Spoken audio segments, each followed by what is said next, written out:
Eh bien, j'ai l'honneur de présider une très belle séance consacrée au lien entre littérature et énonciation. Euh, pour peut-être laisser le plus de temps aux intervenants et non pas à moi-même, je vais tout simplement présenter la première intervenante, Madame Elena Pessini, qui est professeure de langue et traduction française au département des humanités, sciences sociales et études culturelles, unité langue à l'université degli Studi de Parme. Je ne parle pas du tout italien. Ses publications sont nombreuses, notamment sur Édouard Glissant.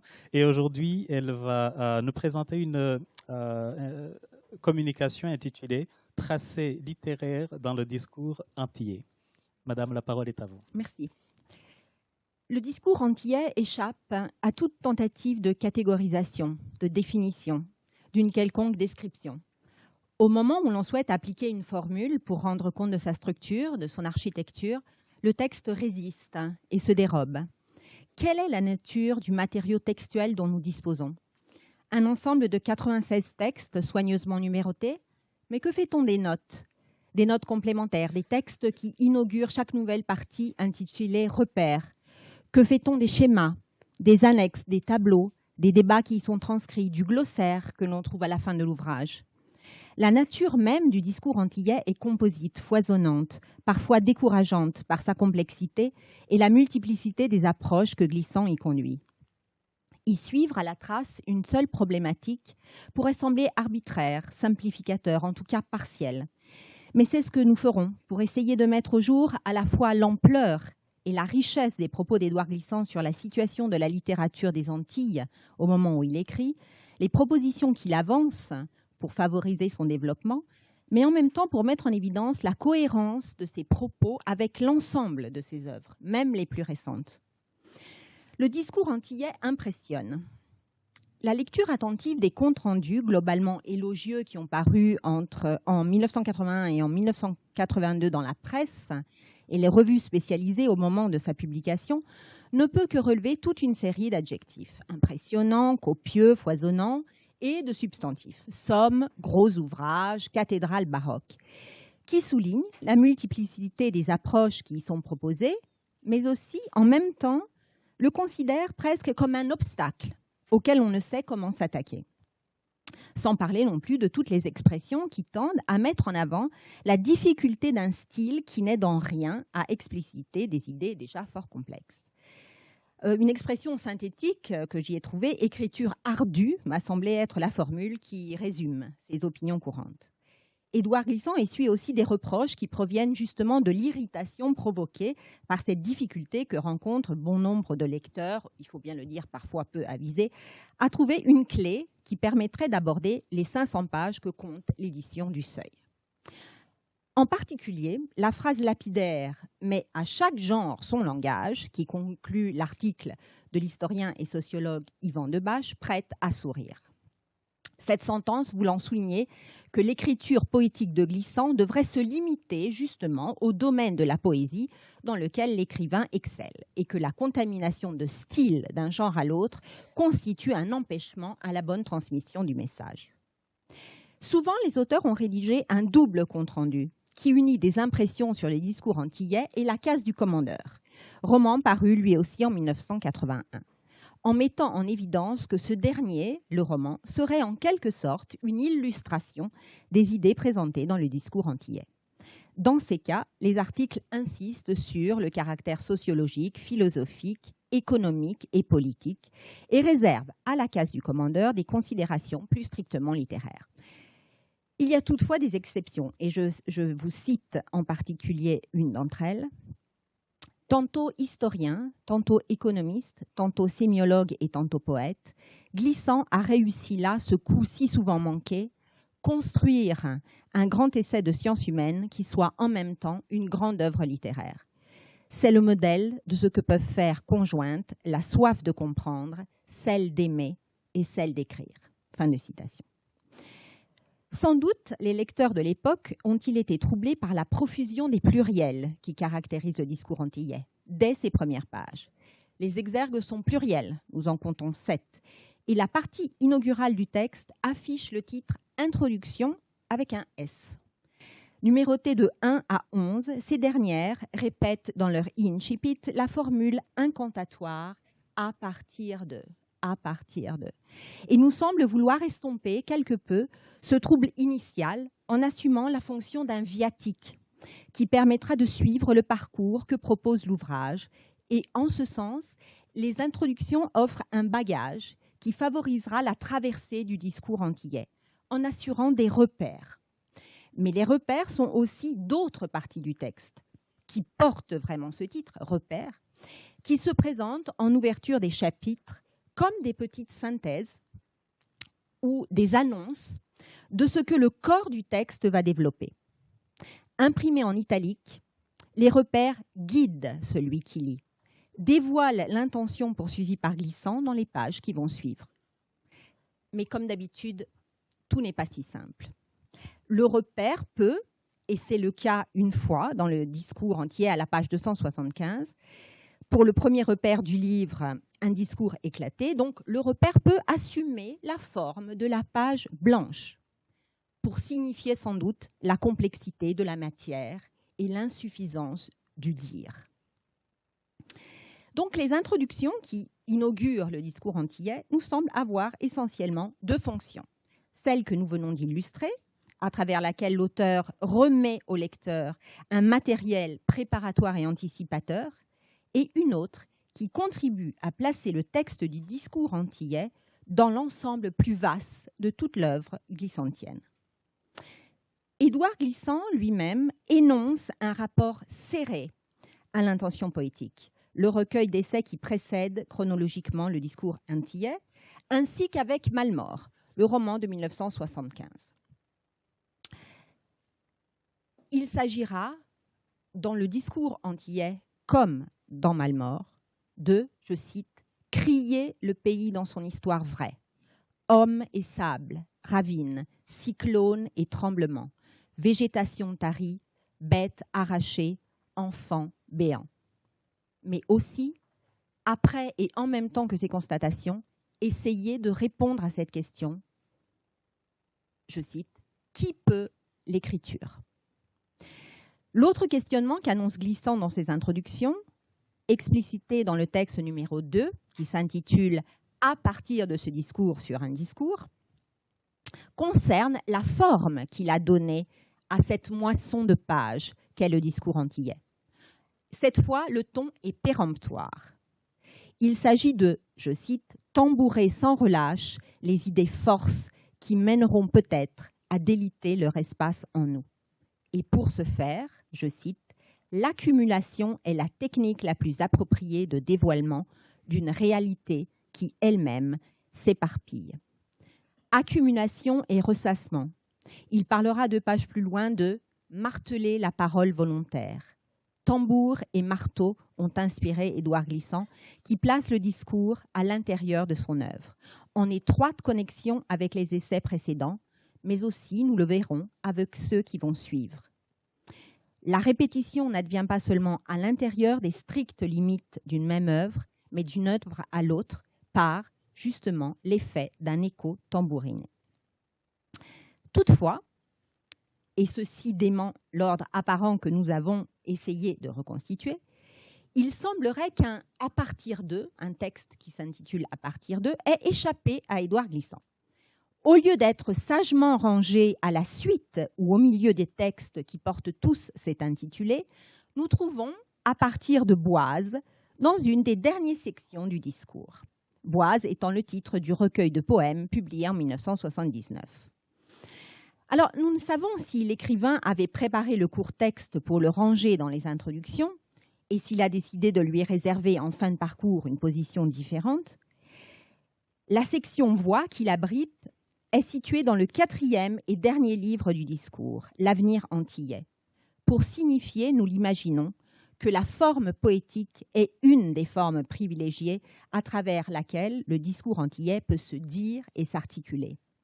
Entre les premiers à partir d'eux et ce dernier à partir de Boise se tient toute la substance du discours antillais, qui se décline lui-même comme une œuvre littéraire, dans laquelle Édouard Glissant applique ses recherches et ses expérimentations sur la forme des textes, et qui, au sein d'une réflexion dans les domaines de l'anthropologie, de l'histoire et de la sociologie, pose la problématique de la littérature antillaise, dresse un état des lieux de ce qu'il en est de la littérature aux Antilles, en Martinique, au tournant des années 70 et 80 du XXe siècle.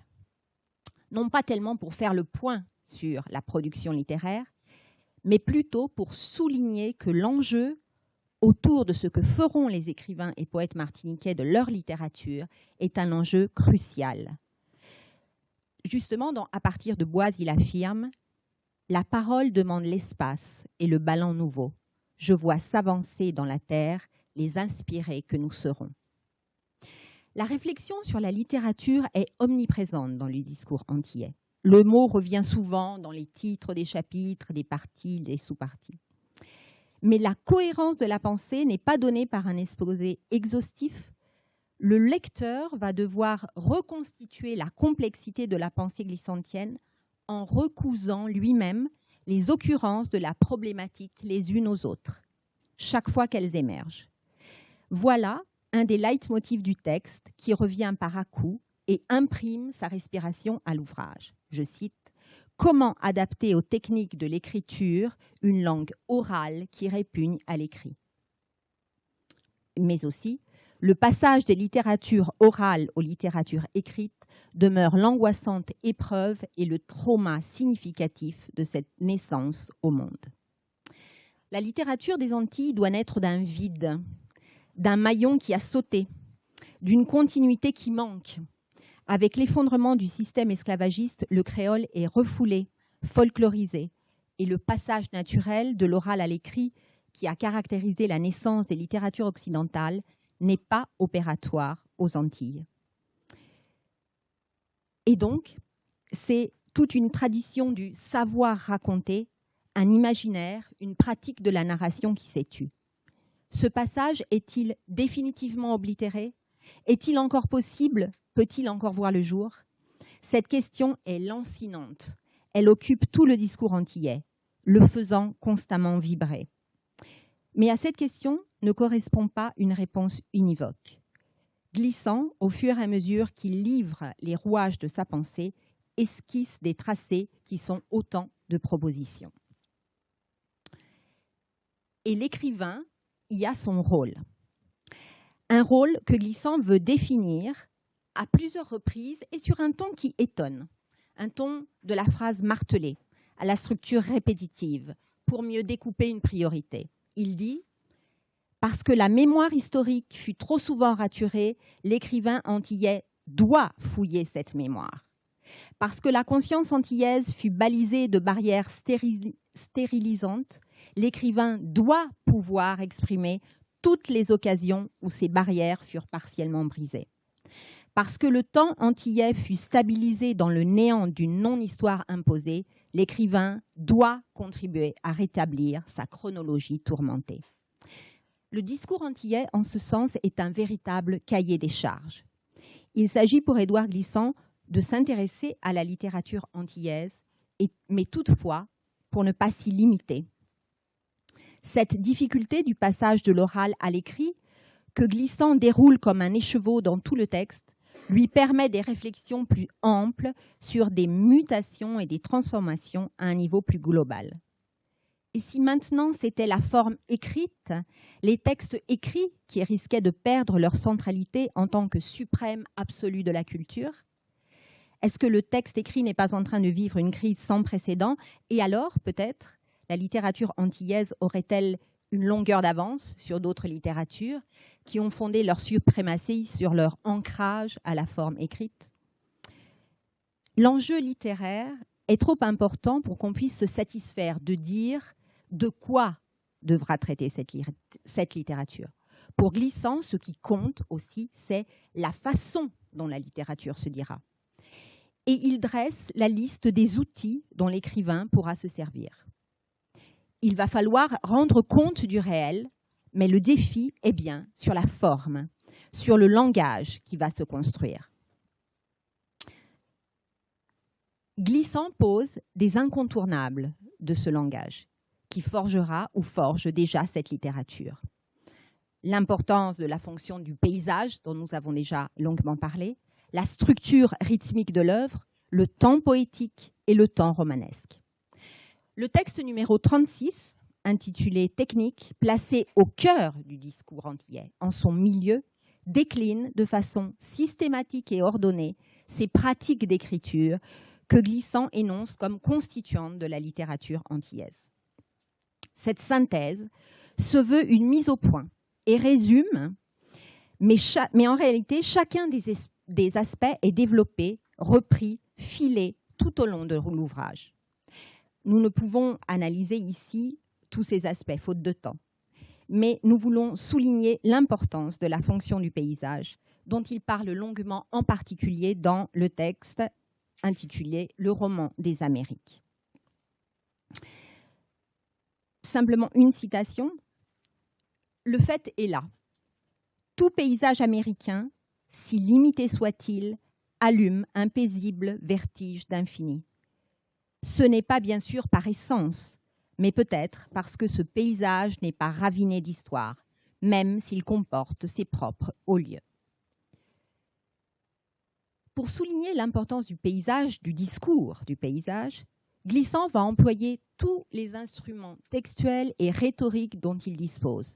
De la pure et simple répétition du mot, c'est sans doute un des mots qui reviennent le plus souvent. Si on essayait de faire un index des noms du discours antillais, je pense que ce serait une des occurrences les plus fréquentes. Répétition du mot à l'exposé rigoureux jusqu'à l'échange d'une expérience personnelle. Lui, homme, qui se confond justement avec ce paysage.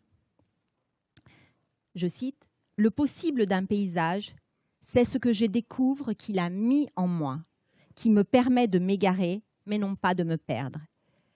C'est aussi ce que je mérite d'y découvrir quand je m'y trouve. Dans le bois de Balata, où l'air est bleuté, plusieurs fois je me suis vue confondue avec les fougères, dans la solitude sans fond, mais jamais irrémédiable, dont la pluie couvre toute songerie. » Édouard Glissant donne les fondements de cette littérature, de ce langage qu'elle est et sera amenée à porter.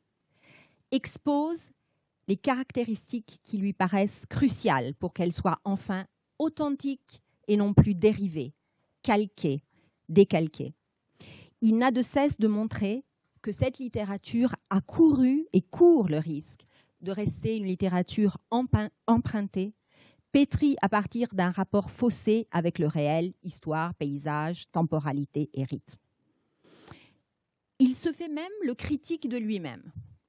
Glissant, dans le texte numéro 86, qui a pour titre La saison unique, cite son propre exemple pour montrer comment, dans ses poèmes, il a utilisé jusqu'au recueil faste le mot « été ». Et je cite, « L'imaginaire est ancré au désir, oui.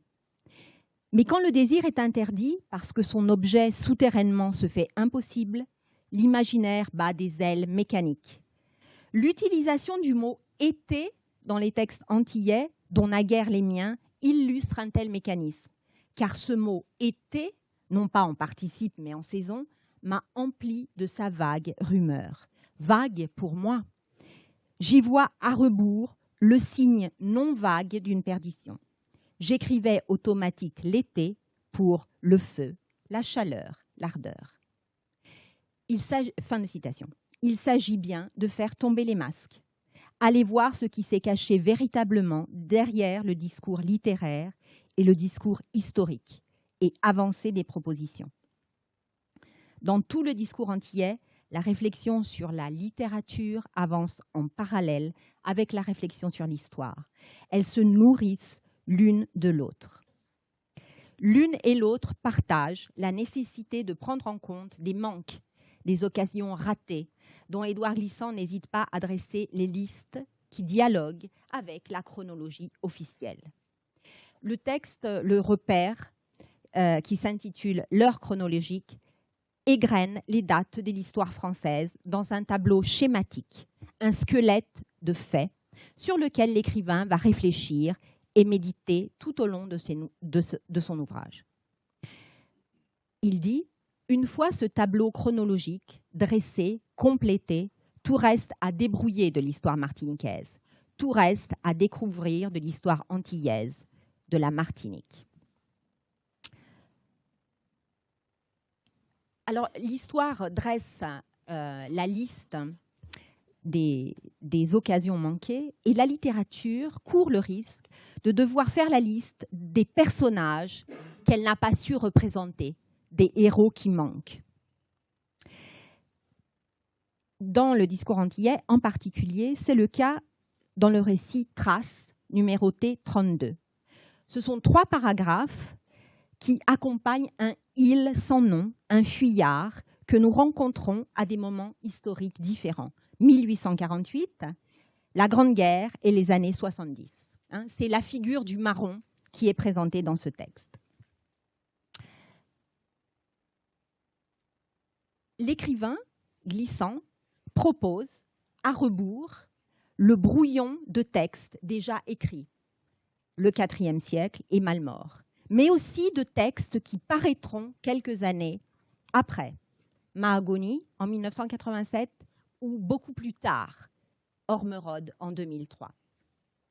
Justement, dans Ormerod, il reprend une fois encore le fil de la narration de la révolte aux Antilles à travers la mise en scène de la vie d'une héroïne cette fois, la marronne Flore Gaillard, qui réussit, elle, contrairement au marron du discours antillais, à faire vibrer la révolte d'une île à l'autre.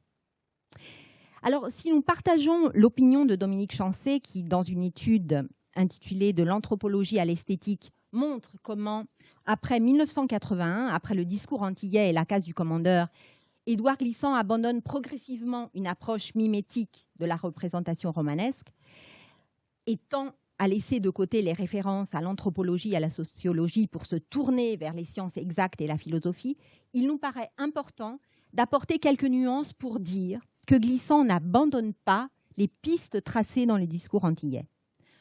Ormerod se termine en effet par une datation qui nous rappelle la datation du IVe siècle, dans lequel le rappel chronologique portant le même titre se trouvait en incipit du roman.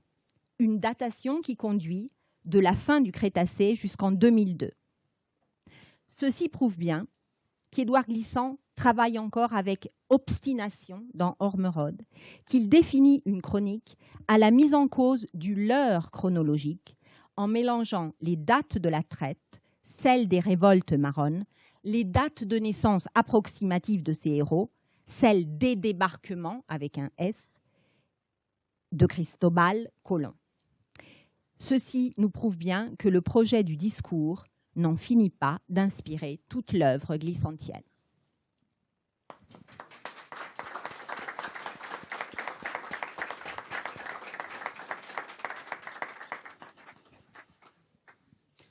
Merci beaucoup pour cette communication qui nous rappelle à quel point Édouard Glissant travaille toujours en écrivain, en portant une attention très spécifique au langage, à la forme, comme forme qui participe à la pensée même qu'il essaie de partager avec les lecteurs.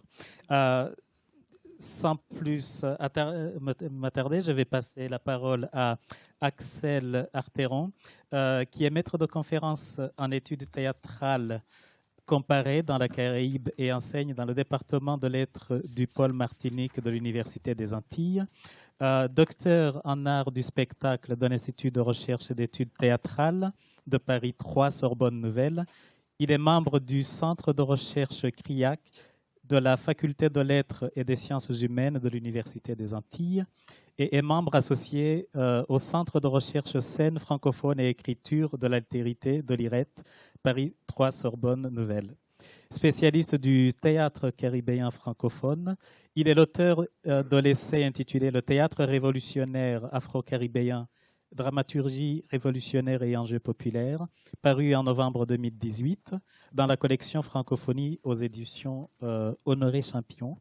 Et il a co-dirigé un ouvrage collectif avec le professeur Jean-Georges Chaly un ouvrage intitulé Vincent Placoli, un écrivain de la décolonisation, et qui est paru en 2014. Aujourd'hui, Axel Arteron va nous parler, nous présenter une communication intitulée Approche d'une pensée et d'une pratique de théâtre chez Édouard Glissant. La parole est à vous. Merci. Merci beaucoup pour cette présentation. Merci aux organisateurs du colloque pour l'opportunité de ce rassemblement. Je tiens aussi chaleureusement à remercier Loïc de me permettre de parler pendant 45 minutes, puisque c'est le temps qui m'a été proposé. Non, blague à part, la dimension du théâtre n'est pas a priori la plus emblématique lorsque l'on convoque l'œuvre d'Édouard Glissant. La publication en 1961 de son unique pièce, Monsieur Toussaint, apparaîtrait presque comme une exception. En effet, les 3 textes appartenant originellement au genre théâtral qui composent Le Monde incréé, recueil paru en 2000, sont qualifiés par l'auteur de poétrie et trameraient, selon lui, un hypothétique roman. Pour lui, loin du théâtre, ces textes ne seraient que, je cite, poèmes et contes et palabres ensemble, où s'encombrent les paysages, où les histoires se raccordent, s'entresouchent les langages. Fin de citation. Dans sa préface, l'auteur souligne d'ailleurs que des poétries de cette sorte ne sont pas représentables, décors, acteurs et tout le reste, sauf à considérer la scène où nous ballons l'espace en nous et décidons du temps que dure le spectacle. Fin de citation. Pourtant, en dépit de cette assertion qui inscrit ces textes hors du champ dramatique, ce recueil atteste d'une ancienne préoccupation d'Édouard Glissant pour le genre théâtral. On y apprend effectivement que ces 3 textes sont des réécritures de projets dramatiques datés respectivement de 63, 75 et 87, auxquels s'adjoignent également 2 pièces inédites et abandonnées que nous avons retrouvées avec Raphaël lors de nos incursions dans les archives à l'IMEC et à la BNF. Il s'agit de la tragédie d'Askia et de L'Homme d'été que Glissant composa dans les années 50. Ces textes méconnus, retravaillés ou laissés en périphérie de l'entreprise de totalisation littéraire menée par Édouard Glissant témoignent d'une place signifiante du théâtre dans le processus d'écriture et littéraire du poète. Cette présence du théâtre dans l'œuvre se reflète de même dans le discours antillais. Cet essai, que Glissant qualifie, je cite, je suis à la recherche de mon équilibre, excusez-moi, qualifie d'effort intellectuel avec ses poussées de répétition. La répétition est un rythme, ses moments contradictoires, ses imperfections nécessaires, ses exigences d'une formulation à la limite schématisée. Fin de citation. Livre les lignes de force d'une approche théâtrale que Glissant définira plus tard dans les entretiens de Bâton Rouge comme un espace permettant de dessiner ou de deviner des ordres, des désordres, des points, des lignes de projection et de devenir. Fin de citation d'une communauté. Fin de citation. Nous comprenons bien ainsi que l'art dramatique pour lui n'est pas, comme l'énonce Jean Villard, que phénomène artistique. Il n'est pas que phénomène social, il est aussi et avant tout, du moins dans certaines grandes périodes de son histoire, un phénomène politique. Fin de citation.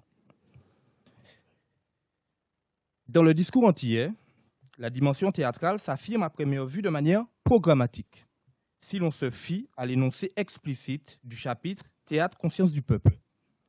Si cette référence est souvent citée pour rappeler l'apport de Glissant à la théorie et à l'histoire du théâtre aux Antilles, elle n'est cependant pas la seule dans l'essai. La partie consacrée au théâtre dans le discours antillais compte en réalité une 60aine de pages, se révèle de nature assez composite et procède par ressassement dans la mesure où certaines de ses réflexions... Ah, d'accord. C'est vraiment la quête de mon équilibre permanente. Donc, la partie consacrée au théâtre dans le discours antillais compte en réalité une 60aine de pages, se révèle de nature assez composite et procède par ressassement dans la mesure où certaines de ces réflexions proviennent de textes plus anciens, parfois de plus de 20 ans, que Glissant remanie et actualise ici.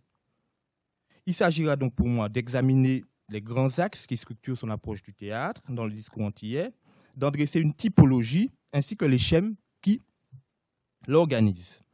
Après avoir présenté dans un premier temps la typologie de ces discours, qui portent donc sur le théâtre, je tenterai de dégager quelques grandes articulations assez rapidement qui dessinent une théorie, en tout cas qui permettent d'approcher une théorie du théâtre à l'œuvre dans le discours. L'examen de cette matière a priori hétérogène, je parle de ce volume de 60 pages, nous permet de mettre en évidence 3 sous-ensembles, 3 types de réflexions et de discours qui ont trait à l'art dramatique. Le premier sous-ensemble, qui s'intitule « Parenthèse sur la pensée tragique occidentale et le moderne », se situe à l'intérieur du livre 1, compose le chapitre « Histoire », plus particulièrement la section 29, « Histoire et littérature ». 3 textes forment cette section et témoignent des préoccupations de l'auteur pour le genre théâtral de la tragédie. Il s'agit donc du texte sur la légitimité chez Shakespeare, sur l'apparition en Occident d'un tragique sans espoir et sur la vacance tragique. Tiré en partie des notes de lecture critiques rédigées dans les années 54 et 56, ces réflexions se consacrent au déploiement de l'expression tragique dans l'histoire du théâtre européen, à partir notamment des exemples du théâtre de Shakespeare ou encore de Büchner. Ces textes actualisent ainsi une compréhension de la tragédie dans le théâtre européen à partir de la confrontation dialectique, historique, politique entre le héros et la communauté. Ainsi peut-il noter Glissant peut-il noter dans la note sur la légitimité chez Shakespeare que, je cite, « Jean Paris n'entend pas faire du héros le seul pivot de la pièce pour n'en considérer d'abord que les situations. La tragédie n'est pas un débat psychologique, celui du prince Hamlet, elle retrouve son sens d'aventure collective. » Fin de citation. C'est également ce lien entre donc, la tragédie et la communauté qui affleure dans la note sur l'apparition en Occident de tragique sans espoir, à partir de l'analyse des œuvres complètes de Büchner, dont Glissant note qu'elle marque, je cite, le moment extrême où l'homme occidental du XIXe siècle s'évade des institutions éternelles et entre, après combien de détours dramatiques, dans ce qu'il appelle les temps modernes. La dernière note, Vacances sur le tragique, exprime par contraste la validité du lien précité. Rapidement, une petite citation pour bien comprendre. On comprend qu'en Occident, la puissance tragique est quitter l'aventure collective pour se concentrer dans la fulguration des destins individuels. Ce sera l'opacité du théâtre de la cruauté chez Artaud et la dérision du quotidien chez Beckett. Plus loin, il ajoute, le tragique reste en suspension dans l'air du temps, il ne se concentre que dans l'irrémédiable des solitudes particulières. Le deuxième type de discours, que j'ai volontairement détaché de ce premier, est constitué de 2 notes qui engagent à un renouveau de la réflexion autour de ce qu'il appelle une tragédie nouvelle ou encore d'un tragique moderne. La note 7, qui clôt la section Histoire et littérature, ainsi que la note qui s'intitule sur le tragique moderne qui ne nécessite plus de héros sacrificiels, dévoile les ressorts d'une expression tragique prenant acte de la reconfiguration du concept de communauté à la faveur des luttes de décolonisation. Il dit « J'avais fait le rêve de cette tragédie nouvelle et il m'étonnait comme elle était ardue à conquérir. J'avais projeté une tragédie de la relation qui, entre autres, ne concevait pas un sacrifice rituel du héros communautaire. Cette tragédie nouvelle, c'est l'avènement d'une communauté repensée à l'aune de la pensée de la relation. Oui, et là je cite la deuxième citation, oui, l'homme d'aujourd'hui a appris à ne pas mésuser de l'espoir commun et des tensions qu'elle autorise, au point de lui sacrifier des héros rituels. Le rite tragique du sacrifice comporte l'assurance d'une opposition dialectique dont la résolution est estimée bénéfique. La modernité suppose l'éclatement de cette dialectique. Ou bien l'individu s'exaspère, et c'est le retournement de l'histoire en pure négation, ou bien les communautés s'élargissent, et c'est le dessin nouveau des histoires qui relaie l'histoire. Le troisième sous-ensemble est naturellement représenté par l'ample chapitre intitulé « Théâtre conscience du peuple », qui entre dans la composition du livre 3. Cette étude, publiée dans une version primitive, dans le 2e numéro de la revue Acoma en juillet 1971, modélise une pensée systémique sur la problématique de l'expression théâtrale à la Martinique. 3 grands mouvements structurent une argumentation qui dessine les contours d'une épure dramatique visant à détourner, je cite, l'énergie loin de la pratique individuelle du délire ou de la coutume collective de théâtralisation pour l'orienter sur la conscience en formation. Ces 3 mouvements sont les suivants. Un premier, Théâtre et Nation, qui en fait pose le cadre épistémologique de l'argumentation en sériant un certain nombre de propositions, s'appuyant sur le postulat hegelien de l'émergence en miroir d'un peuple à lui-même et de son expression théâtrale. Dans le deuxième mouvement, intitulé Aliénation et représentation, Glissant dresse un inventaire de la situation historique de l'Antillais, situation conditionnant son impossibilité à concevoir un art dramatique qui puisse tendre vers une juste représentation de lui-même et de sa conscience collective. Il dit ainsi, on comprend à partir de là l'impossibilité collective imposée de dépasser le folklore en théâtre, la croyance en conscience, le vécu en acte pensé. À la limite, on affirmerait que nous sommes incapables de théâtre parce que nous n'agissons pas encore collectivement. Le troisième mouvement donc, de cette étude, Théâtre et action, est fort explicitement sous-titré « Pour un théâtre du désordre, animé selon l'ordre, naissant et dévoilable de notre communauté ». De nature prescriptive, cette partie énonce les modalités et les enjeux de la problématique d'un théâtre populaire martiniquais. Je cite, un art vraiment populaire, ce n'est donc pas ici un art qui seulement dénonce la réalité, n'importe quel paternalisme peut s'y exercer, mais un art capable, par son insertion, de changer le réel, de contribuer à la reprise historique. Cet art ne peut être le fait que des Martiniquais eux-mêmes, engagés dans un processus propre. Fin de citation. Alors, combien de temps il me reste ? Je suis très discipliné. Comment, à partir de ces types de discours, qui paraissent de nature, ma foi, assez différentes les uns des autres, tenter de déceler une unité de mesure d'une pensée autour du fait théâtral dans le discours antillais. Si le titre même de la réflexion Théâtre conscience du peuple dénote une certaine inclination de cette pensée vers les théories du théâtre populaire, donc très présente en France à partir de après la Seconde Guerre mondiale, dès la fin du 19e, mais encore plus après la Seconde Guerre mondiale, et dans les années 70 à la Martinique, je rappelle notamment autour du Festival de Fort-de-France ou du CERMAC créé par Césaire dans les années 70, ou encore de la naissance de la troupe du théâtre populaire martiniquais dans les années 70, il nous a semblé important de réfléchir aux articulations et présupposés qui conditionnent l'ensemble finalement de cette matière de réflexion sur le théâtre. Là encore, 3 dimensions, j'aime le chiffre 3, peuvent être repérées, parmi d'autres, mais en tout cas ce sont les plus emblématiques, je n'ai que 45 minutes. Une pensée, tout d'abord, qui renoue avec les racines civiques et politiques du théâtre. C'est la première donc, dimension. Les articles sur le tragique, ainsi que la section Théâtre conscience du peuple, témoignent d'une approche du théâtre qui s'enracine dans les origines civiques et politiques de l'art dramatique. Il faut entendre par ceci, comme le souligne Denis Guénoun, philosophe du théâtre, que le théâtre est une activité intrinsèquement politique, non pas en raison de ce qui s'y montre ou s'y débat, ce n'est pas sans lien, mais de façon plus originaire, avant tout contenu par le fait, la nature du rassemblement qu'il établit. Ce qui est politique au principe du théâtre, ce n'est pas le représenter, mais la représentation, son existence, sa tenue physique, si l'on veut, comme assemblée, réunion publique, attroupement. Fin de citation. C'est tout le sens, dans les notes sur la tragédie, des renvois permanents à l'origine de la tragédie, et aux Grecs qui, je cite, avaient conquis leur Dieu en proclamant la solidarité de la gloire divine et du destin de la cité.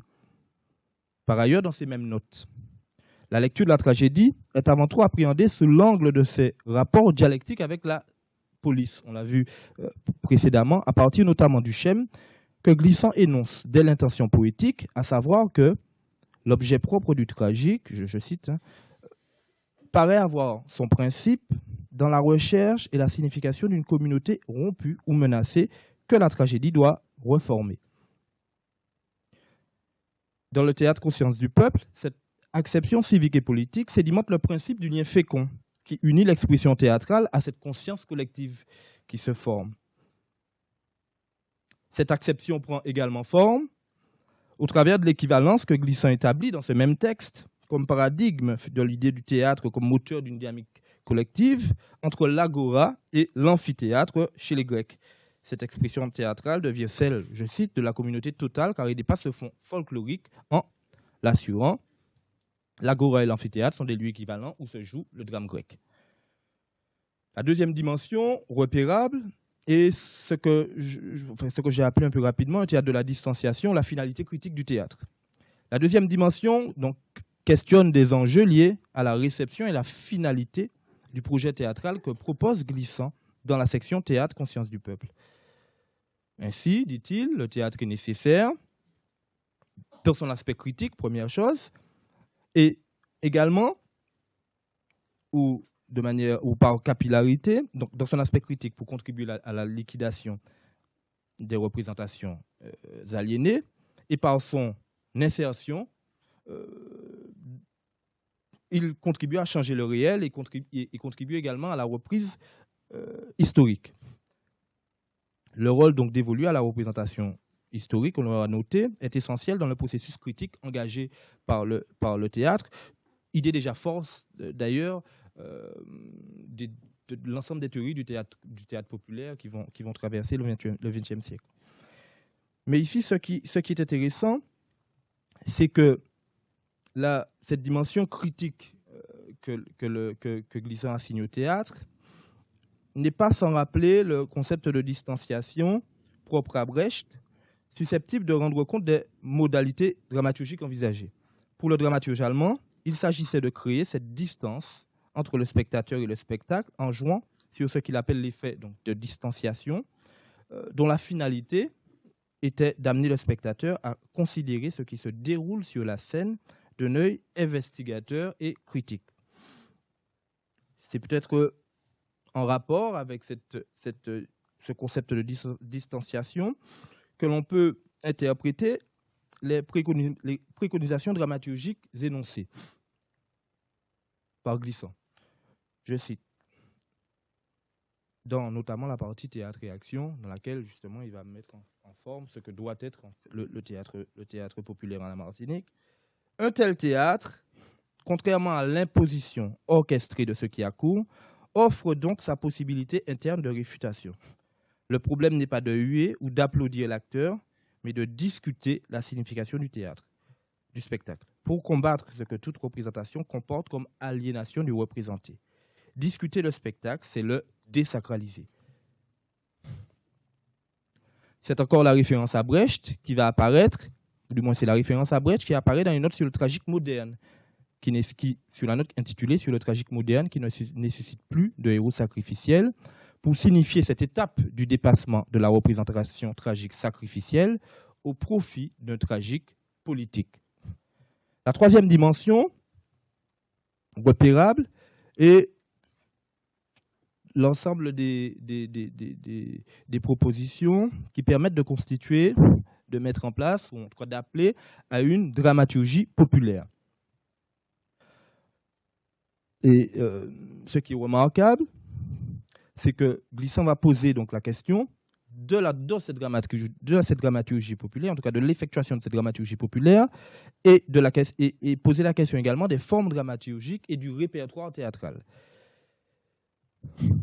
Il dit ainsi, dans la pratique d'un théâtre populaire, nous soutenons qu'il n'est rien en expression, forme, intrication que le peuple ne puisse maîtriser. Fin de citation. ce passage est relativement important dans la mesure où, autour des débats sur le théâtre populaire, s'est posé la question du répertoire. Quel répertoire donner au peuple? Ça a donné lieu notamment à la querelle entre Villars et Sartre, notamment, sur et Barthes, oui, et Sartre également, mais autour justement du type de répertoire à mettre en place. Question abordée donc dans cette partie théâtre et action.